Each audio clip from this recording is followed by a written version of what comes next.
Watch your language. Remember whom you're speaking to. To the ladies, speak Italian. To the gentlemen, French. To the birds, English. To the dogs, German. And Spanish should be spoken only to God.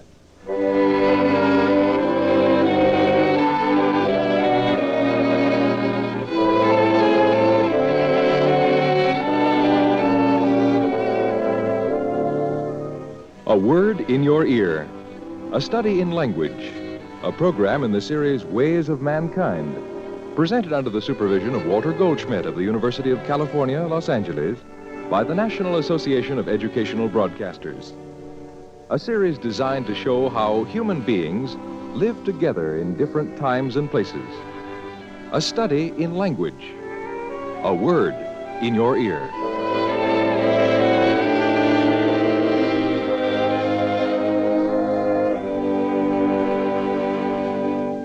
All people have language with which to express their feelings. But language is not the same as expressing your feelings. Some people think animals have language because they can often express their feelings, as when in the Arctic wilderness we hear the wolf. But there is all the difference in the world between that wolf and this.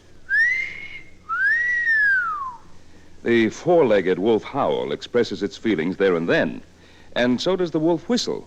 But the whistler can back up his expression with language. How about taking in a show on Saturday night? And that is a communication about another time and another place. It is true language, not just expression of feeling. And all human beings have language. From the Eskimo by the Arctic Sea, warm in his kayak with his suit of furs, to the Patagonian by the Antarctic Sea, shivering in his canoe with a fire in it because he wears almost no clothes at all. From one extreme to the other, all people have language.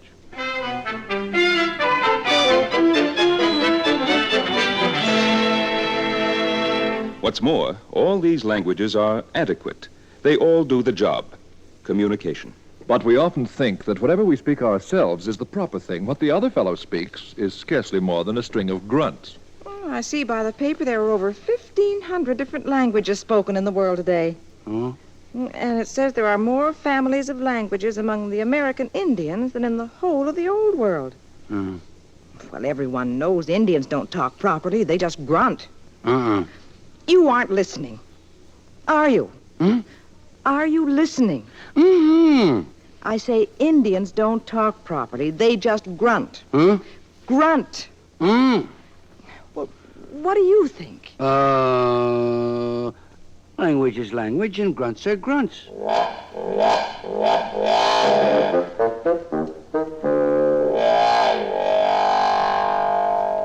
One man's speech is another man's jargon. But all people have language, and these languages are highly diverse in form. But always we begin by speaking as we think and end by thinking as we speak. Our language is an expression of our culture, shaped by the way we are brought up. And on the other hand, the way we are brought up is shaped by our language. For, as we know from our own language, English, language reflects place, time, age, sex, and circumstance.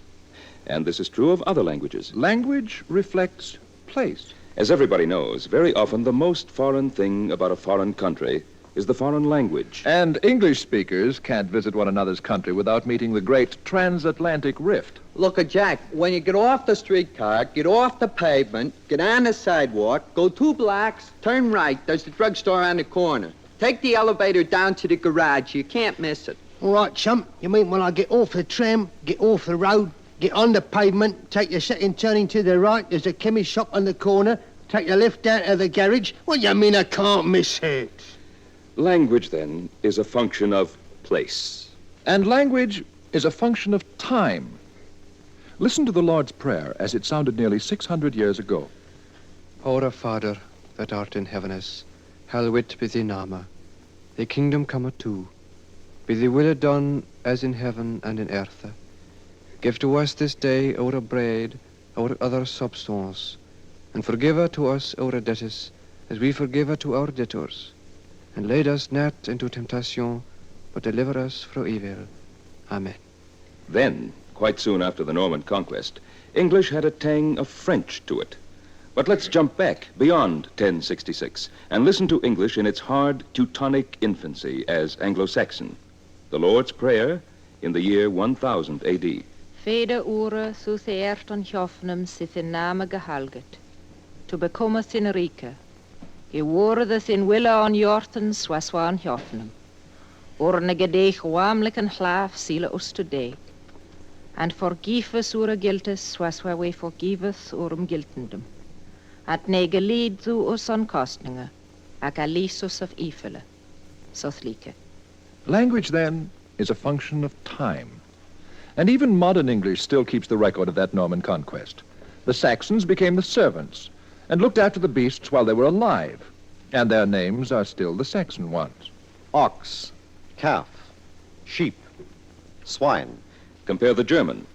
Ochs, Kalb, Schaf, Schwein. But when they were killed, their meat was served up to the Norman master, and on the table, those animals' names are still the Norman ones. Beef, veal, mutton, pork. Compare the French. Bœuf, veau, mouton, porc. Language reflects culture.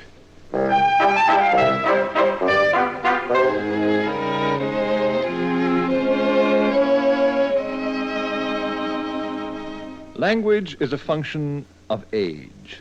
We don't expect a child to talk like a college professor. Simple harmonic motion can therefore be represented graphically by a sine or cosine curve. Nor do we expect a college professor to talk like a child. What's the matter, said the doctor? What's the matter, said the nurse? What's the matter, said the lady with the alligator purse?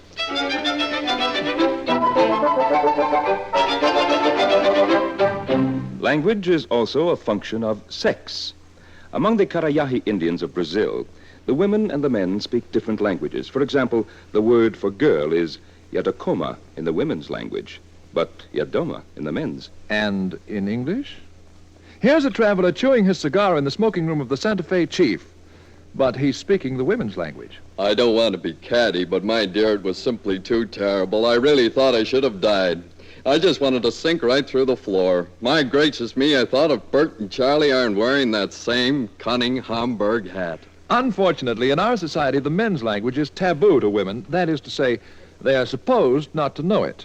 So I'm afraid we don't dare give you an example of a lady speaking the men's language. Sailors present.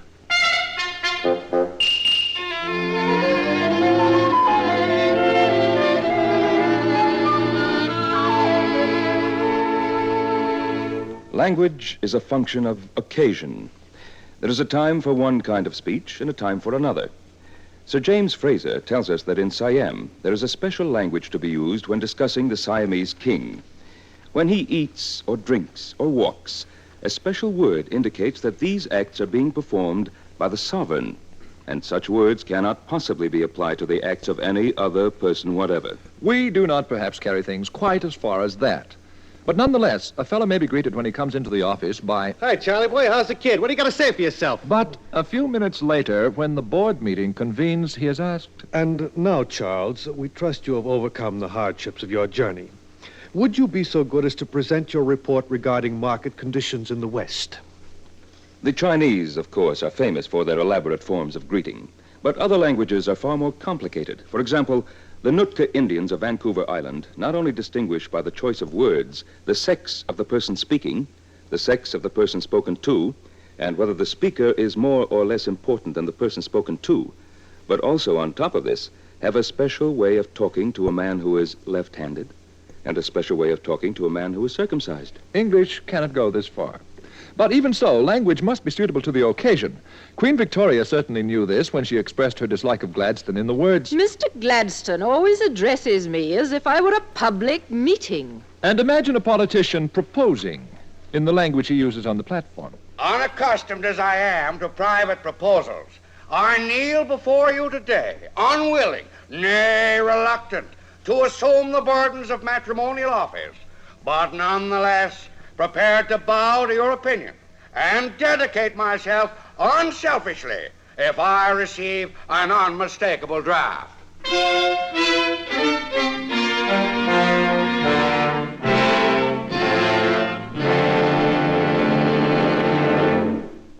Language, therefore, by reflecting place, time, age, sex, and circumstance, is a function of society. Language reflects culture. The easiest way to see this is through vocabulary. The Eskimos have no word for coconut, and the Samoans have no word for snow. And neither do the Eskimos. I beg your pardon? We Eskimos have no word for snow. Ask me the word for snow, and I ask you what kind of snow. Snow is to us Eskimos too important to be dismissed with one word. We have many words telling us, for instance, when it fell and describing its exact condition to us. For the knowledge is vital, and our lives may depend on it. Since language reflects society, whatever is important in society has many words in the language. The Arabs have 1,000 words for sword, and the Siberian Chukchi that live on the shores of the Arctic Ocean have 30 or so words describing the skins of the caribou, as, for example, this one. Shechenya Kishlam. This word means that the underleg of the caribou skin is grayish. Also, that it is light gray on the groins, but that the prevailing body color is brown. And there are innumerable similar examples. The Yurok Indians of California place a high value on woodpecker scalps and obsidian blades. And besides the ordinary set of numerals, 1, 2, 3, and so forth, they have 2 extra sets, one for counting woodpecker scalps and another one for counting obsidian blades. English is full of relics of vocabulary that remind us that other days thought other things important. There was a time when English-speaking men lived very much by hunting. They had special words for congregations of animals, a flock of sheep and a herd of cattle, but a pride of lions, a skulk of foxes, and a gaggle of geese. They also had special words for the carving of each of the animals and birds of the chase when they arrived on the table ready to eat. Nowadays, if we saw a pile of game birds and wanted them carved, the cook might say, "Hey, Mac. Yeah, cut up them birds, will you?" For nowadays, one game bird is much like another, out of season. But to the Elizabethans, game birds were the very meat of life, and their carving required a special and ornate vocabulary. You, Sitter. Anon? Dismember that heron, unbrace that mallard, allay that pheasant, wing that partridge, display that quail, unjoint that bittern, thigh that woodcock, lift that swan, and rear that goose. As for that curlew... Aye, sir? Unlatch it.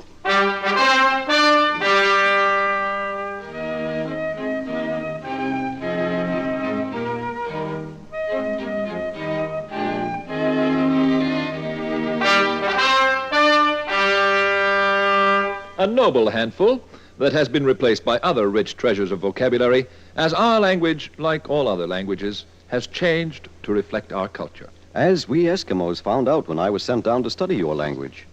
Your language is like ours very often. Our Eskimo language, like many other North American Indian languages, is polysynthetic. How's that, polysynthetic? Not Eskimo word, English word, polysynthetic. Oh. One word means a whole phrase. One word has in it the compressed wreckage of a phrase. Thus, suppose we wish to say in Eskimo this. When they were about to go out, they would take the boot stretcher, using it to thrash the dogs because they usually stay in the entrance passage. That is 28 words in English. In Eskimo, it is 6 words. Anelarunik, when they were about to go out. Kamiut, the boot stretcher. Tingusat, they would take it. Anataralongo, using it to thrash with. Himit, the dogs. Torsone, Teomata, because they usually stay in the entrance passage. But where does English contain words that are the compressed wreckage of a phrase, as you put it? In English, not exactly like Eskimo, but nearly like. The other day, I saw a newspaper headline. UNRWA DPs laud UNESCO. UNRWA DPs laud UNESCO. Back to my dictionary I go. There I find the word laud, nothing else. The other words are missing. Then it is explained to me. These other words are not normal English. They are instead the compressed wreckage of phrases. And 4 words, UNRWA DPs laud UNESCO, means... United Nations Relief and Rehabilitation Agency, Displaced Persons, laud the United Nations Educational, Scientific, and Cultural Organization. 17 words compressed into 4. Well, that is about the average for Eskimo.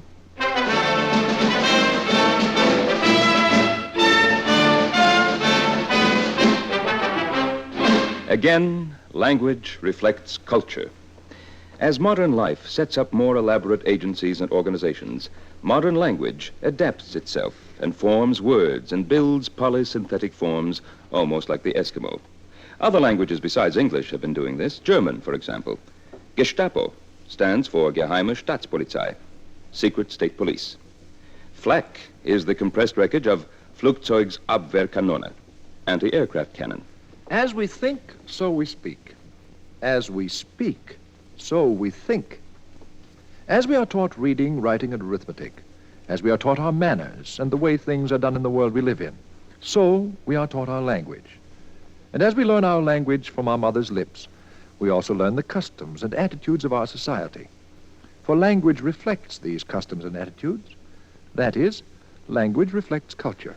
Over here, for instance, here's a child misbehaving, and here comes its mother. She's going to tell it to behave properly. But let us notice carefully what word she uses. John, be good. Be good. The English-speaking child that misbehaves is bad, it is naughty, it is wicked. So is the Italian-speaking child or the Greek-speaking one. But listen to what the French mother says to her child. Jean, sois sage. Sois sage. Be wise. The French-speaking child that misbehaves is not bad. It is foolish. It is imprudent. It is injudicious. In the Scandinavian countries, things are different again. The Swedish mother says, Jan var snäll. and the Norwegian mother says, Jen blev snill. both mean the same thing. Be friendly, be kind. So the misbehaving Scandinavian child is unfriendly, unkind, uncooperative. Things are very different in Germany. Hans, sei artig. Be in line. The misbehaving German child is not conforming. It is out of step, out of line. A mother of the Hopi Indians of the southwest United States has the same idea, only in a more gentle spirit, when she tells her child, No, no, no. That is not the Hopi way. Hopi is the right thing, the proper way to do things, the way the affairs of the tribe and indeed of the universe are managed. The Hopi child that misbehaves is not bad, nor imprudent, nor unfriendly, nor quite out of line. He is not on the Hopi way. He is not in step with the Hopi view of destiny and of life. So even in the words a mother says to her misbehaving child, we can detect again how language reflects culture. Johnny, be good. Jean, sois sage. Be wise. Jan var snäll. Be friendly. Hans, sei artig. Get back in step. No, no, no. That is not the Hopi way.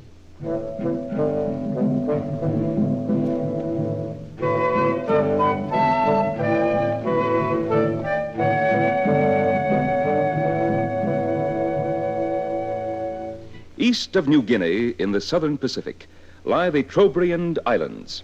The people who live there are great mariners, lively and active, but they take no interest in things changing. If a thing changes, then it becomes something else, and they call it something else. Just as we do not introduce an old gentleman with a long white beard as the bouncing baby boy, Jim Jones. Very pleased to make your acquaintance. Buster here isn't any more a bouncing baby boy than I am. Ah, but you see, once upon a time I was, in the long, long ago. But he isn't now.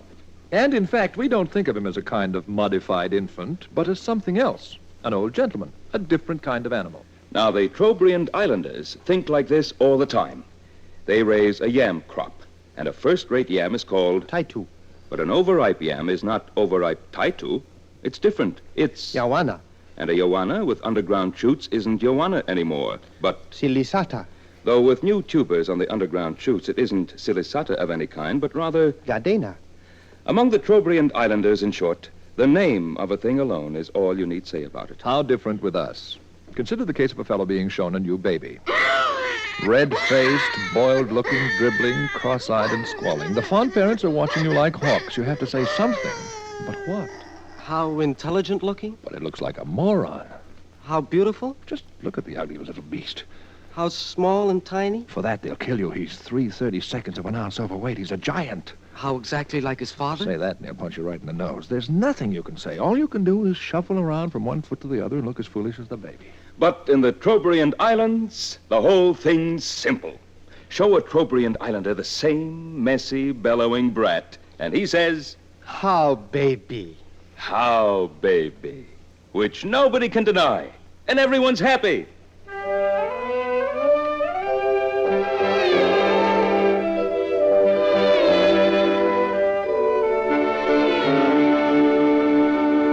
Yet our language is like the Trobriand in some ways, just as our society is like theirs in some ways. They place a high value on yams and have an elaborate yam vocabulary. We place a high value on other things and have an even more complicated and exact vocabulary to describe the special objects of our interest. Just look here. Standing on a downtown street corner, we have a Trobriand Islander. He's come to study our society. He's talking to a guy and writing down the answers. What is the name of that thing on wheels going by now? The green one. That's a Plymouth. Plymouth. There's another green one. Also a Plymouth. No, it's green, but it ain't a Plymouth. That's a Studebaker. Studi has kind of a turret in the middle. Then here is a great big Studebaker. No, the big one with the kind of turret, that's a Cadillac. Here is another big one. That is a Cadillac? No, look at the back. That's a Lincoln. And so it goes on, of course. That Trobriand will be there for a week. And then we'll break it to him that there's a difference between the 51 model and the 52. A week? He'll be there for a year. But when he does go home, he'll talk to his friends just as our travelers come home and talk to us. They are a very peculiar people, attaching fantastic importance to little differences between their automobiles, so that a certain kind of small automobile is called a Plymouth.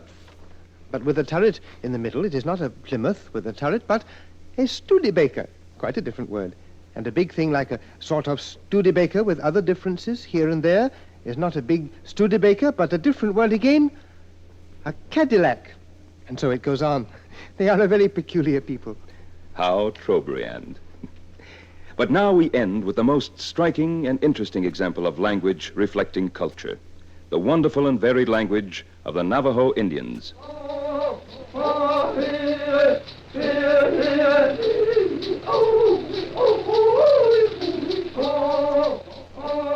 The Navajo Indians live in the great red desert of the southwest United States, not very far from the Grand Canyon in Arizona.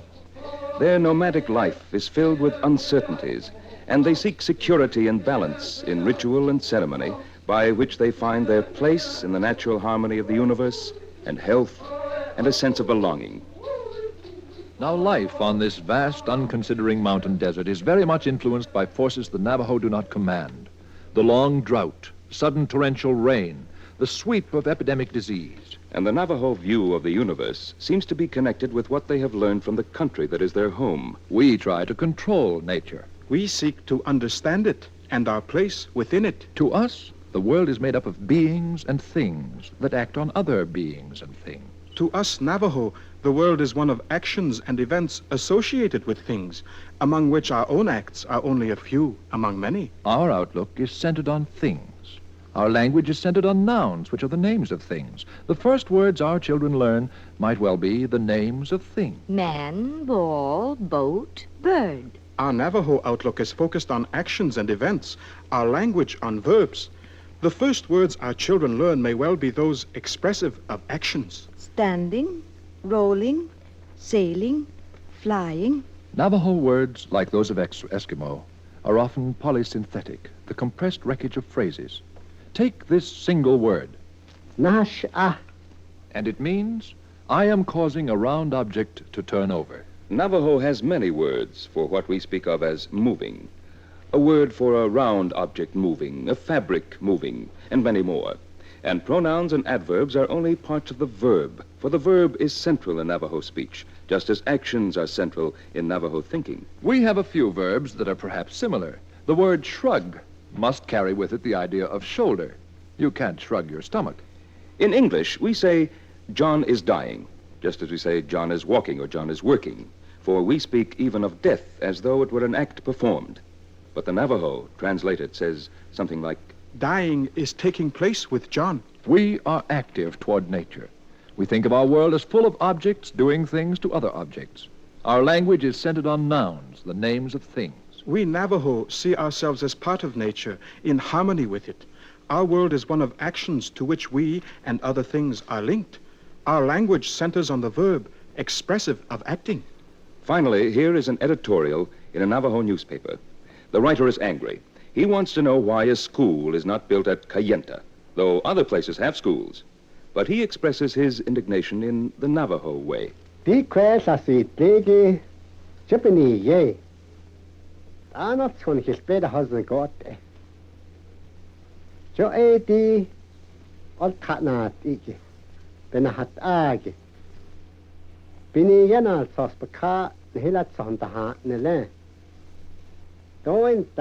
The school at Kayenta, in vain we are hoping for it. Many children here have no school to attend. To one who comes here to see, there are 300 or more children who are in this state, who have no school. Therefore, let a school become a reality here at Kayenta. Long ago, this matter was brought up. Why is this so, please?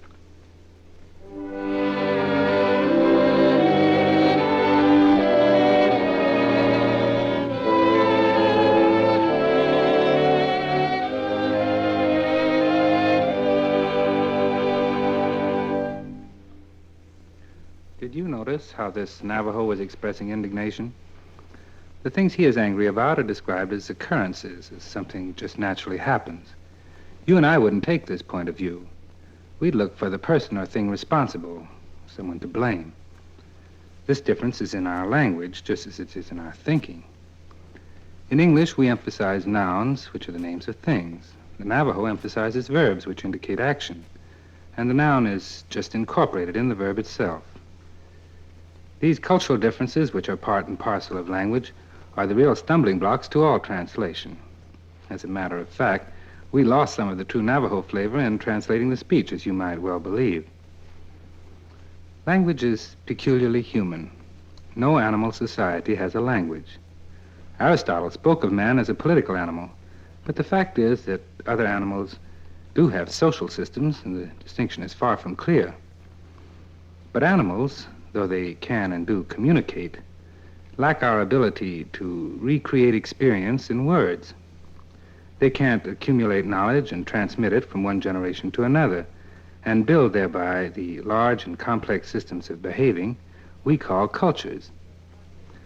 In fact, it is fair to say that without this ability, without this unique gift, cultures would be impossible, and therefore it is a crucial one to man's unique position in the world. Though languages may differ widely from each other in sounds and vocabulary and grammar, all are adequate as systems of communication within the societies in which they are found. The language of each society, however, sets for its speakers certain modes of observation and interpretation, and quite literally creates for them their own world of social reality. As the linguist and anthropologist Edward Sapir put it, the worlds in which different societies live are distinct worlds, not merely the same world with different labels attached. Perhaps this fact can best be shown by pointing out that modern physicists, like Einstein, have had to develop a language, not just new words, in order to express what they now believe to be the true nature of matter and of the universe.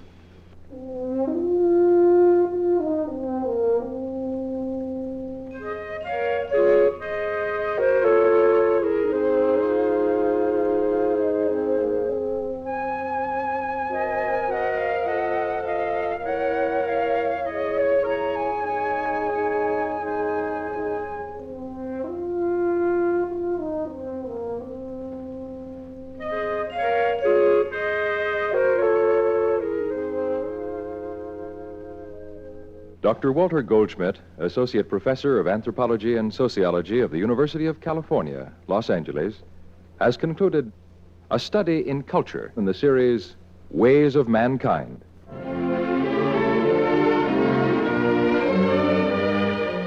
Ways of Mankind comes to you each week at this time through the worldwide facilities of the United States Armed Forces Radio and Television Service.